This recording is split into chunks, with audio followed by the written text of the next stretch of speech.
Be determined and confident. Do not be afraid of them. Your God, the Lord himself, will be with you. He will not fail you or abandon you.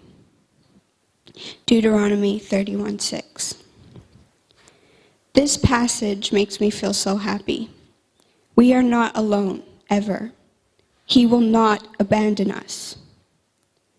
Ever since I accepted Jesus into my heart at the ripe old age of 3, I have always felt safe. Loneliness had never really crossed my mind until around the time when I moved here in 2008. I didn't know anyone at my new school. The population of my school went from 80 to 500, and I was scared. I was so scared I was making myself sick, so I wouldn't have to go to school. When I did go to school,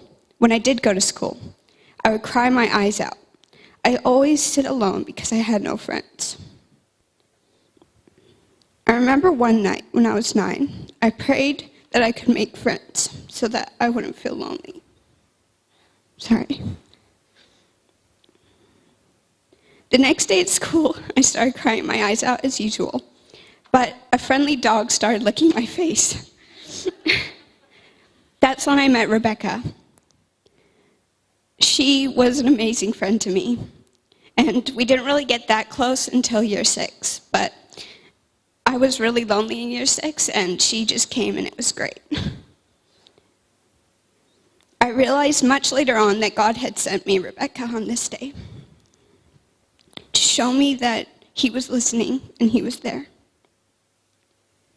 Looking back on the whole time when I disliked school and that my parents had decided to move us to the other side of the world, I was so happy. I'm happy for that time because even though I couldn't see the good in it, then I was never alone. I was never alone. Even when I was sitting by myself crying, I didn't feel alone. I always knew I had God watching me, protecting me. One of my friends went through a hard time when her parents split up. She tells me that she felt unloved.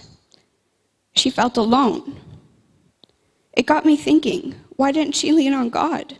Then I realized, because she didn't know him. And this broke my heart. She didn't have anyone to lean on. She asked me not long ago how I got through moving because I told her it was a hard time for me. I simply told her that I was not alone. She looked at me strangely. I said, I had God with me. Ever since I let him into my heart, I accepted the gift that Jesus dying on the cross was for me. And he was always going to be there, always in my heart. She smiled at me and said, "You're very different, Azariah. I like it." Be determined and confident. Do not be afraid of them. Your God, the Lord himself, will be with you. He will not fail you or abandon you. Deuteronomy 31:6. You are not alone.